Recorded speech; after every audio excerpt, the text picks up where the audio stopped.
But it's not, so I'm not going to disagree with you on those issues. Well, you can't, those are facts. Yeah, they're facts, but it's, it's so consistent. Their bad behavior, Iran's bad behavior is so consistent, and it's so often, and it's just continuous. At some point in time, this is a country, Iran is a country that's got a well-educated society. I mean, there's so many positives that, and so much potential for them to contribute to the greater good of the world, yet they don't. They've decided that they're not going to do that. They've decided that they're going to be a pariah state instead of a contributing state. They would argue they've been made a pariah state. When they were invaded by Saddam Hussein, they didn't get the support of the world. Saddam got the support of the world. Act differently. Then change your behavior. Change your behavior. Well, they would argue that these negotiations that we've been seeing in recent years between the Obama administration and the Iranian government is an example of change behavior. Get to a point where you accept your role in the world. And I think for Iran, they need to accept where they are going to be, where do they want to be in the future. You can't have it both ways, generals. You can't say we want to isolate them with sanctions, but they've got to play a positive part in the world. You've got to pick one or the other. That's what the Obama administration's doing. The reason why the sanctions, if you go way back, is because of bad behavior. Okay, well, you claim, and you've dismissed President Obama's nuclear negotiations as flawed, as dangerous, as a false choice. You've called it wishful thinking. Right. Why? Because I think that the assumptions that, I believe the assumptions that it is based on are really false assumptions. It's a lack of understanding of not just Iran, but the entire region. And I think one of the assumptions that was made, a strategic assumption that has been made with these, is the sensibilities of the rest of the region. How would the rest of the region go? How is the rest of the Middle East going to respond? And when I say the Middle East, really the Arab world, how is it going to respond? And I think that there was some assumptions that were made that are not good assumption. But again, you seem to be having your cake and eat it. On the one hand, you say Iran is a major bad behavior, bad player. It's sponsor of bad groups. It's busting sanctions, and you're talking about the worry. You're worrying about the stability. Look at the international association of inspectors. Look at what the inspectors have said. The IAEA have said that Iran is not building a nuclear weapon. That is what they've said. Look at some of the... And the IAEA is the group that's going to be empowered by a nuclear deal. Look at some of the results of some of what they have said, and it's like, these guys are not following through on what they're supposed to be doing. That's just on the nuclear issue. But taking a wider point about the region, isn't the whole way you get stability in the region by bringing Iran into the fold, by bringing it in from the cold? I do. So I think the Rather than treating it like this kind of child that you patronize and dismiss. Yeah, I don't think we're patronizing Iran at all. You talk about Iran like a kind of like an unruly child. Well, they're definitely a nation state that has demonstrated behavior that is unacceptable to international norms and laws, and they don't accept accountability for any of their actions. So putting that aside, here's a country that is helping you fight ISIS. Iran is helping America fight ISIL in Iraq. For their own purposes. But nevertheless still helping the United States. They helped the United States fight the Taliban in Afghanistan They also in 2001. killed a lot of Americans in Iraq. I'm not denying that. I'm saying to you, they also killed a lot of Americans in Beirut and Americans in other embassies around the world. So, I mean, it's a funny... And there's plenty of documents suggesting that some of your Gulf allies have supported groups that have killed Americans. Sure. There are plenty of documents that show many of your other allies have worked against you. The point is you only single out this one country. I think that there should have been some decisions made before Iran came in to the discussion that said, here is going to be the framework that we are going to abide by, and then bring Iran in. But I also think that also strongly believe that the rest of the region should have been part of the conversation as we went forward with this thing. How would you control or contain or curb, whatever you want to use, so, I mean, Iran's nuclear program? We're looking at hindsight. I would have brought in other players up front, and I would have definitely brought in the rest of the region to let the rest of the region know this is how we are going to proceed. Here are the rules of engagement. What are those rules? Yeah, I'm asking you what you would have done differently to President Obama. Yeah, I think that what we're going to expect out of Iran. I think nuclear development. I think changing the economic system in the Middle East is vital. I think all that. The entire region needs to change its economic system. You're not answering my question. How would you have got Iran's nuclear facilities to do the president's proposed deal is to reduce the number of centrifuges, increase the number of inspections, etc., etc., etc. How would you have got results similar to that? Tactically mandate that they open up all their facilities. And Iran says no, then what?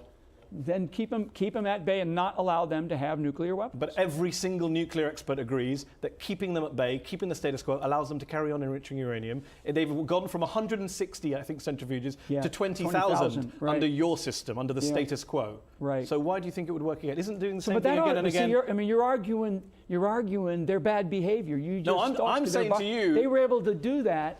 I'm saying to you, you're opposed to a deal that brings Iran in from the cold and puts curbs on a nuclear program. You're saying you don't like that deal. I'm saying, how would you get Iran to curb its nuclear program? Apart from telling them off, I've not heard a single practical proposal from you. So I think at this... Would you bomb them? What I would do is I would take a big step back, because we're here and now. This is where we are. We need to change the ecosystem of the entire Middle East. Otherwise, we're talking about a region that will go to far, far greater conflict in the future. Right now, that region is built on essentially oil. I mean, let's face it. And the price of a barrel of oil is very low, not going to change. And my belief is that, and we know that nuclear development of some type is going to happen. We already see the Saudis, the Jordanians, the Egyptians. Do you believe Iran will get a bomb as a result of these negotiations? I believe if it goes the way it's going, yes, I do. And yet the director, and I don't think it's going to take 10 years to And yet the there. director of the CIA, John Brennan, former colleague of yours in the intel community, he's called it a good deal and accused critics such as yourself, who say it'll lead to a bomb, as being, quote, wholly disingenuous. The director of the CIA basically says you're lying. Yeah, I don't think he's saying I'm lying. He says you're wholly disingenuous. Describe what it was like for you the moment that you landed back on British soil. بسم الله الرحمن الرحيم والصلاة والسلام على أشرف الأنبياء والمرسلين أما بعد. Knowing that I'm coming back to my family, it was truly hard to believe. Sitting in that aeroplane, thinking that definitely I'm going back. And I'm gonna see my wife and my kids. Sometimes I felt, maybe I'm just going somewhere else, maybe I'm not really going back to England. I didn't even move, just thinking about this moment, thinking how I'm gonna face it, thinking how I'm gonna be with the kids. And I couldn't come with any conclusion, how is it gonna happen? How is the first moment gonna happen? So I just decided that I'll just let it happen, I feel I'm a very soft-hearted person, I cry so easy, and I'm proud of that. It was a lot easier on me when I saw myself just walking, touching the ground, breathing freedom again. I don't know how to really describe it, it's hard, it's just mixed emotions, It's something that I believe and I can't believe in the same time, So even though you were back on British land, you still couldn't quite believe it? It's hard. It's truly hard. It's hard to know what to feel. I mean, it's something we used to dream about, something we used to fight for and all that. When it happened, it's like, really, did it happen? Am I really home? And it's like, you got all this mixed feeling of crying, laughing, you just, like I told you, I just let it happen. And seeing your wife and your children, including your youngest, who was born on the day that you were transferred to Guantanamo Bay, give us an insight into that moment. Actually, because I couldn't make it by myself to see the kids from the first time. So that's why I planned to see my wife only. Because I know I'm just gonna fall down and start crying. So I said it's the best thing just to do it with my wife, because she's gonna guide me through the whole thing. I know she needed help herself. So I thought, let me just see her herself, by herself, and let her be comfortable back again with me, knowing, what happened and how it happened. And I want to assure her that I did not neglect her. I didn't just let her go. What were your first words to her? I'm back. What were her first words to you? She was just crying, that's all. She was crying, and then I started crying, that's all. And then your children, tell us about that. It was hard, it was really hard. I need to know who they are. I need to understand how they think, how they do things, what they feel about me. And I was just want to know what they are, how they are, what they do, what. And she was just guiding me through the whole thing, you know, telling me a little bit of each one of them personality so I can be careful, you know what I'm saying, with them. What was her advice to you then before you saw your children and met your youngest son for the first time? The first thing she said, they love you so much and they've been fighting for your release so much. And she just told me, just, try to just relax and try to just, just be you, and they will assure you they will love you. But I'm scared, I'm a father who did not practice his fatherhood for 14 years. And I left them when they were little tiny kids, hugging them, carrying them all the time. I was famous with carrying all my 3 kids actually. And now they are grown up, And it was, even though it was a happy moment, but it was sad in the same time.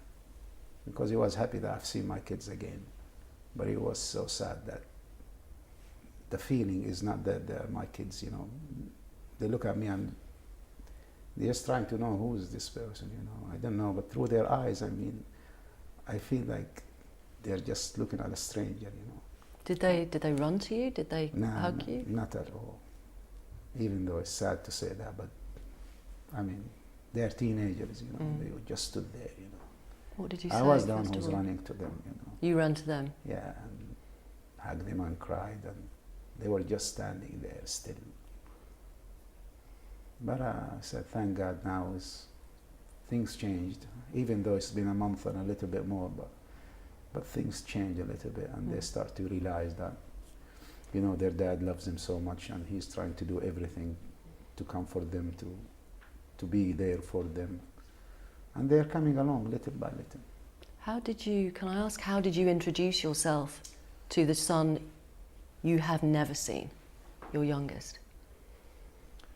I've been asking myself when I was in Guantanamo every day, how I'm gonna do it, what I'm gonna do with it, how I'm gonna make him, understand that, I love him as much as I love the others, and it wasn't my fault. The first thing is, I start talking to them and I told them, I want you to understand that I did not leave you. We were separated. We were forcefully separated. And I don't want you to blame me or blame your mother of what happened, because truly it was, we were victims of circumstances. Can I ask about the moment at Guantanamo Bay when you were told you were being released? Actually, I didn't know I was going to be released until 1 hour just before I was leaving. They said, you are leaving. But 10 days before that, they isolate me by myself in another camp to prepare me for leaving. In fact, it happened that I told them, either you tell me when I'm leaving or you send me back to my cell, because I can't take it. I can't just be living here and I don't know what's going to happen to me, because I'm isolated by myself again. So I told him, please, give me some time. Let me know when I'm leaving so I can prepare myself, I can feel that I'm going back home. But unfortunately, they refused to do that. Just 1 hour before I was leaving, they just came and said, get ready, you are leaving. Which is, like I told you, it's like, where? I said, how? They said, just get ready. I said, I'm leaving to another facility. They refused to answer you. Everything is secrecy in that place, everything. We spoke to you via your lawyers just before your release from Guantanamo Bay, and you told us that when you arrived back, the first thing you wanted was a cup of coffee. How was it? It was beautiful, because the coffee, they call coffee in Guantanamo, actually we call it jet fuel. Some people, they call it mud water. But we drink it, and I love coffee, and I just wanted to have a good cup of coffee, And it was beautiful, just smelling the coffee, just taste a coffee. A real coffee it's overwhelming, We intend to take advantage of everything when we are free and all that. But when you lose all these things in these kind of circumstances, you will understand how good these things is, how important to you all these little things. What is it that you're enjoying most about freedom now? Freedom itself, just to feel that you are free. Just to wake up and know that nobody is going to tell you what to do or how to do it. And just to wake up without knowing that you're going to be shackled in every step you take out of that cell. And I lost my freedom for 14 years. I'm going to go back to 2001. You was pregnant, I think, and your 3 young children. Yes. You moved to Kabul. Why? Okay, I know my answer is not gonna please a lot of people. Some people, they will be like wondering. But truly, I lived in this place for 5 years before I went to Afghanistan. I want you to understand that 4 years out of the 5 years I was homeless. You know. In the same time, the way my wife appeared, you know, wearing a full niqab, the way I am, with wearing a turban on my head, you know, wearing an Islamic dress, walking around, obviously you can see this guy is, you know, a very practicing Muslim. It was hard. It wasn't easy. It wasn't easy. It was hard because people talk and say rubbish things about you, about your wife. Eyes chasing you everywhere you go. That's how you felt in London? That's how I felt. So why did you move to Kabul? I want to be with people like I feel like I belong to. I want to feel like I'm normal, just like everybody else is doing the same thing, you know. But under the Taliban? You know, under the Taliban at that time, I think it wasn't that horrible. Nothing as the media was talking about him that time. But you have girls. I mean, they didn't want girls to be educated. This is actually one of the reasons why I went there, because there was a girls' school, and there is a school that we helped to open, and we were willing to open other schools, and nobody was against it. Everybody was happy that we are helping to open schools for kids and for girls to study. We were always led to understand you moved to Afghanistan at that time to work for a charity. Is that not accurate? It's not work for a charity, truly, because the money in this country equivalent to Afghanistan is a big money, you know. Even if you have a little money here, it's considered a big amount in Afghanistan, and you can do a lot. You can do a lot. You can. So you weren't working. Yes, I was doing charity work. Right. I was doing charity work. It wasn't an official charity as documented. It's a charity that they're doing that, and no, it was our own way of helping that society by doing our own things that we know we are good at. Especially, like I told you, when we know that they need these things, you know. The most sad things I found in Afghanistan truly is the kids running around in the streets without having a school. And when you know how much it costs just to open a school, it's nothing. It's very little. And it's sad. Until today, when you look at Afghanistan, there is a lot of kids running in the streets. They are willing to spend millions of pounds of dollars to build streets, but they're not willing to spend little money to keep those kids in school, which is more important for me than these roads and those streets that they are building. Then 9/11 happened. Sometime before Christmas, you were captured by the Northern Alliance, which is a group of fighters who were anti the Taliban, and you say they tortured you. Can you tell us about the kind of torture you received at their hands? Well, I wasn't captured really, because captured that I was in a battlefield fighting, and somehow they captured me there. But that's not the reality about most of people in Guantanamo. And this is very important for you to understand. There was no capturing, there was no fighting, actual fighting with a lot of people. It was a business. It was a business. We got sold many times, you know. In the beginning of the war, everybody was running looking for a shelter, looking for somewhere to be safe, so he can get out of Afghanistan. And my wife and me got separated from each other without even my knowledge. And the people she was living in their house at that time they sent her without my knowledge. When I came back to pick her up, she's already gone. Gone where? Gone to Pakistan. That's my understanding. She could have been still in that house. In fact, I was standing looking at the house. Should I just walk inside and scream, calling her name? Because really, I don't know. And I was standing there. Is he telling me the truth, or maybe my wife is there? Maybe she will be sold somewhere. And in the hands of the Northern Alliance, what did they do to you? You know, when I end up getting sold from the village where I was after Afghanistan fell down. Then I got sold again from Jalalabad to Kabul. Then Kabul is the Northern Alliance. They were controlling that city. And for a whole 2 weeks, all what they've been doing is just take you outside and beat you with cables, with sticks, and just accuse you of killing their leaders. They didn't even ask questions. They don't want to know nothing. It's just a total revenge, you know. You killed our leader and we're going to kill you all. And truly, I didn't understand what should I say to them to let them understand. I just got here. I've been here only 2 months, you know. But in the end, I found out that they just want me to say one thing and they will let me go. What was the one thing? They said I did work with Bin Laden and, you know, I'm with the Qaeda. And you said it? And I said it, definitely, and it was filmed. Why did you say it? Because of the torture. Was it true? No, definitely it's not true. And, you know, I wish I can find that film again. Are you adamant that there was an English officer, intelligence officer, agent in that room when your head was being beaten against that wall? I will say 80, 90%. I have no doubt he's an Englishman. Because the way he spoke, the way he's very careful, the way he was sitting far away looking at me, you know.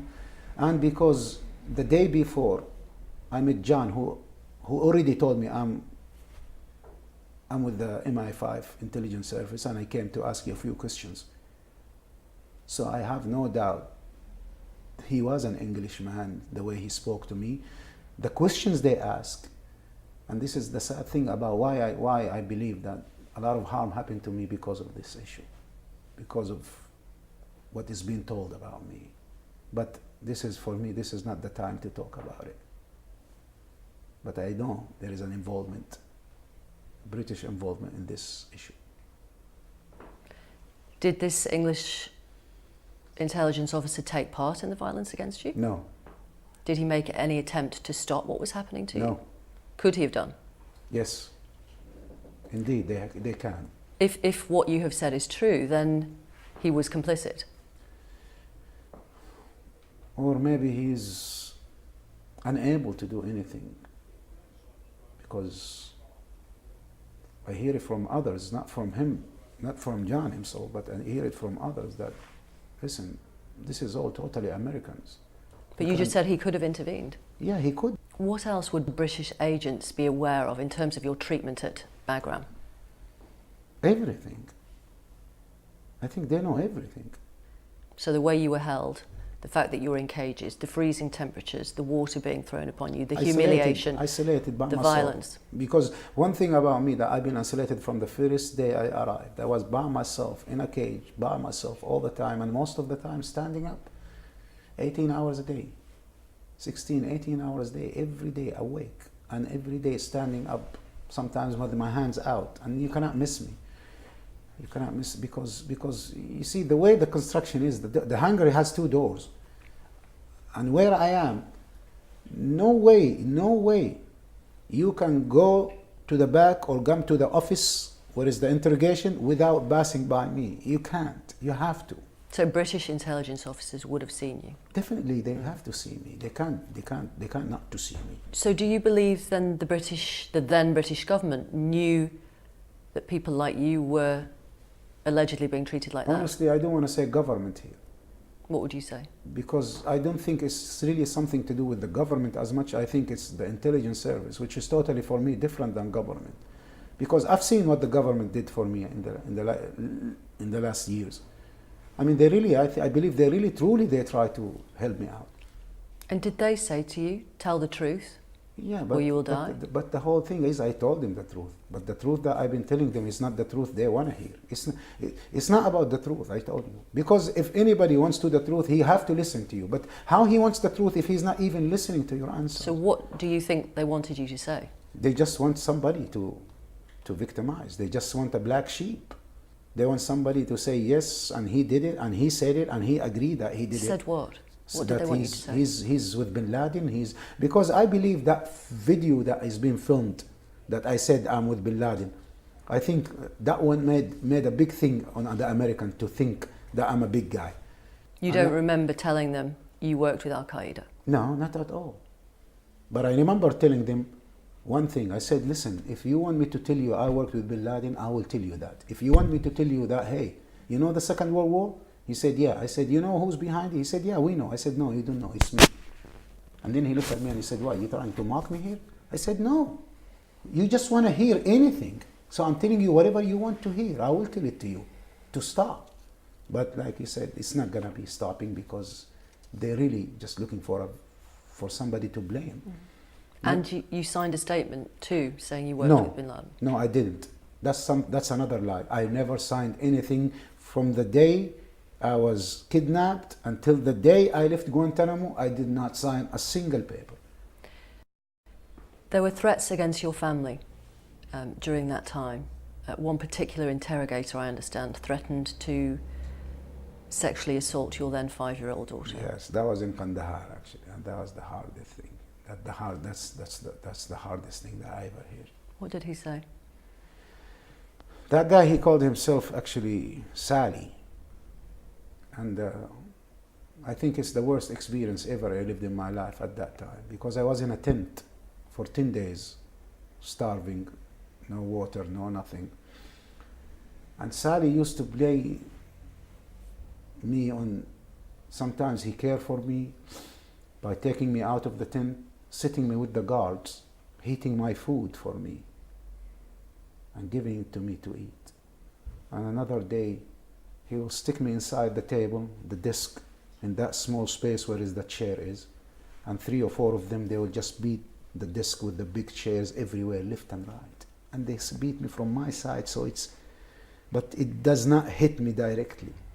And he will be so horrible. And that's one of the time when he told me that your wife and your daughter is with us. And you know, if you don't stop talking, we will rape your daughter. And you will hear her crying, "Daddy, Daddy." That was completely, inhumane. It was worse than the beating, it was worse than everything. Just thinking of my daughter, And I just sat there, silent completely. And 3-4 days, I didn't say a word. Then he came back again, and he tried to be Mr. Nice. At Bagram too, a Libyan man called Ibn al-Sheikh al-Libi was held there at the same time as you. What did you witness about the way he was treated? Yes, it is correct. But I want you to understand that truly the whole thing about Ibn al-Sheikh al-Libi and the circumstances around this issue is a very critical now at this time. And there is a lot of things I cannot talk about yet until, I know exactly the effect of what I've seen and, what I witness is not going to jeopardize my security and my safety in this place. So let's leave it to another time. Would you like to see the then Prime Minister Tony Blair, the then Foreign Secretary Jack Straw held to account for what you say happened to you at that time? The only thing I really would like to happen is for Tony Blair and for whoever in the government at that time is to tell the truth, just like I'm telling the truth to the world. The only goal I have at this time is to stop what's happening, which is still happening, which is Guantanamo. The only thing I want is nobody will do it again to anybody else, regardless. Because we are human beings, even if we did something wrong. Those people in Guantanamo, they are human beings. Even if the whole world think they did something wrong, they should be tried like human beings. They should be treated like a human being because they are not fighting anymore. They just locked up. So why not treating them like human beings? Do you believe Tony Blair knew what was going on at Bagram at that time? Oh, definitely, definitely. They know, all of them, they know what they were doing. Because, if these guys at the head of the state, they don't know, who's supposed to know? How did you survive? I don't know. I don't know. Truly, I don't know. I promise you, I don't know. But I survived it somehow. I thought, I would have gone crazy long time ago, especially when it's the sleep deprivation. All the noise, with all the music you hear, with all the shouting in your head, and you hear people talking and all the time in my ear, and And I was like, are they doing something? Are they having something recorded behind me or something, you know? So it makes me, because I thought this voice is coming from the outside. But one time I met the doctor there and he said, no, no, no. And he was so happy about it. He said, no, no, you are hallucinating. I said, what does that mean? He said, you're going crazy very soon. I'd like to read to you a list of claims that the US made against you, all of which come from the official US Department of Defense file from November 2007, which concluded, as you know, that you were high risk, as you were likely to pose a threat to the US, its interests, and its allies. Can I ask one thing? Of course. Let's say all these allegations is true. Let's say that they were telling the world the truth about me. How come they cleared me? How come after 6 years I was in there? Yet George Bush government cleared me. None of the allegation is true they've been saying about me. You were an Al-Qaeda operative, they said. Not at all. Prove it. All what I say, prove it. Prove anything that you said that is true. Prove it. Prove it to the world. You held a senior position in a UK-based Al-Qaeda cell. Again, allegations. You were a close associate of Osama bin Laden. Wow. Keep going. When? How? Where is the evidence? You know, where is the British intelligence at that time? 5 years I've been living in this country. How come an operative for bin Laden working in London and they didn't even know about it? You never communicated with him? At all. You never met him? Definitely. And if the British say otherwise, so why didn't you give it to the American to prove that I was communicating with him? I was translating for him. Translating in what, where? How? It has to be something, a phone call or something like that. Another accusation, you were an Al-Qaeda recruiter, financier, facilitator with a history of participating in jihadist combat. Definitely, because that's why I was homeless for 4 years. Are you saying no to the No, accusation? definitely. Commander of Al-Qaeda forces in the mountains of Tora Bora in Afghanistan. I have never been trained, neither have I never been in any camps.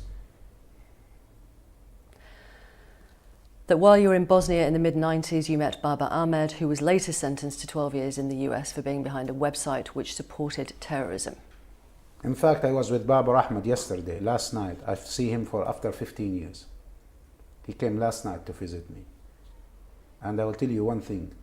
Yes, I met him in Bosnia. But we all doing what everybody was proud to do at that time, is help the Bosnian people. And I did help them. And I was working for a charity which is called Ihya al-Turath, which is heritage revival. And I'm proud of it. And I'm still going to be proud of it. And if something like this happened, I think all of us, we should be proud of helping people like that. And we shouldn't be ashamed of it. And that doesn't mean that I did anything wrong. Did you fight in Bosnia in the mid-90s? No, I didn't. That whilst living in Brixton in London, you lived with Zacharias Moussaoui, the only terrorist to be convicted for his part in 9/11. I never lived in Brixton anyway.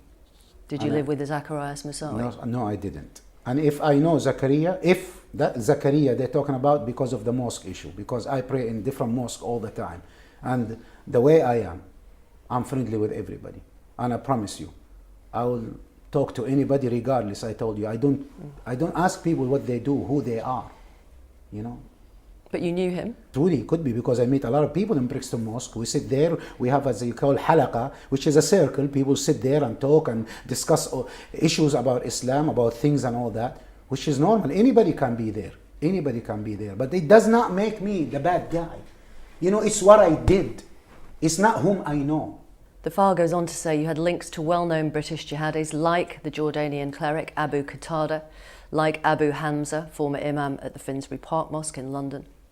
I don't know Abu Hamza truly, and I will be lying if I say I know him. You know, I know of him because he was in the mosque. Abu Qatada, I used to pray in his place. I used to sit and listen to his speeches. And I know he's not a bad guy. That's exactly what I know. I know he's not a bad guy and he's not somebody horrible as they say he is. Described by Spanish judge as Osama bin Laden's right-hand man in Europe. I don't know about that. But according to my own knowledge, he got nothing to do with bin Laden, and he never preached about him in his circles, and he never encouraged anybody to go to Afghanistan. And that's why I think there is a big mistake. And one final one from that Department of Defence file. You admitted, it says, that you associated with the convicted shoe bomber Richard Reed. Lies. This Department of Defence file containing those accusations against you came out in November 2007. That was several months after you'd been cleared for release by the Bush administration. Amazing, isn't it? So what do you think was going on? It's amazing. I mean, I just leave the audience to think about it. I mean, these allegations came after they cleared me, you know, and yet, what did they find out? That after they cleared me, they found that out? So what do you think was going on then? Because of the amount of the knowledge I have. Because the more I talk, which is I'm a talker, I'm a man who will never keep anything secret. I speak my heart, and I'm not scared truly to say everything I know. And the more they knew what I know, the more they got scared. The more they knew I'm linked to many issues they don't want the world to know about it, the more they want to keep me in Guantanamo. And I can't even tell the world exactly everything they did, because it's scary sometimes. It is scary. After 14 years, I know they can fabricate anything. They can do something to harm me. They can intimidate me. They can do a lot of things. You're talking about a government here. You're not talking about individual. And it's a scary thought to be back again to jail or back again to the horrible situation I've been in before. But I was shocked. The first day I was shocked. Not the first day, the first second I arrived, because the first thing they tell you when they drag you, they don't even allow you to walk. They drag you on your feet. They just drag you, pulling you, and your feet hit the stairs and all that, and they just on the bus, and they said, "This is the end. This is the end of your life. You will never leave this place again." And then they tie you to the bus in the ground with the chain in your hand. They tie you with your legs, and then they start hitting you left and right. Even though it was in that dark time, in that dark moment of getting beaten up left and right, I laughed a little bit because something happened funny. A guy came and he just kicked me with his foot, with his boots. This is a US guard. Yeah, he hit me so bad with his boots. So I went back and came forward. And after that, I felt he's going... He was cleaning the boots mark. And I was like, if you are scared to hit me, why you hit me, you know?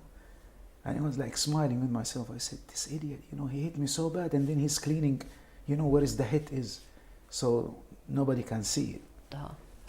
In Guantanamo, they were more careful. It's more discreet. It's more, you know, all the method of the torture in Guantanamo is totally, has a, like I told you, like a cover-up for it. With certain groups, they are willing to cover everything, and nobody will even see them and talk to them, because these guys, they just work nights. And one of those groups, I remember, they call him 94. So they can practice all this torture, they practice all this humiliation, because themselves, they feel like, you know, like we are the people who done it, so let's just take revenge. I don't know where I'm going.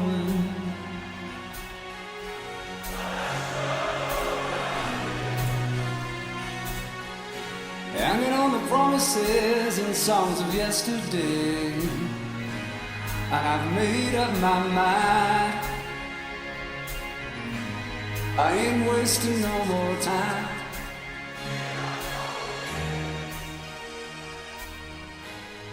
Here I go again. Someone, I said, do you believe this, they allow these pictures to come out? They said, no. Actually, at that time, they were not careful. There's people actually taking shots and all that, and they didn't have any restriction. That's why that picture came about, which it shows.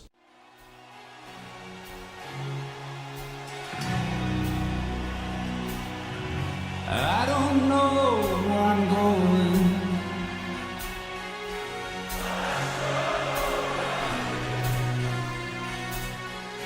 Hanging on the promises and songs of yesterday. I've made up my mind. I ain't wasting no more time.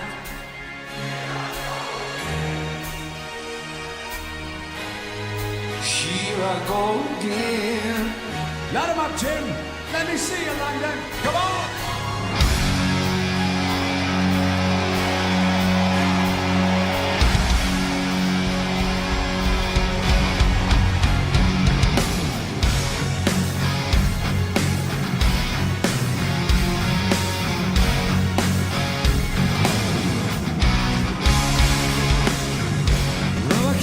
searching for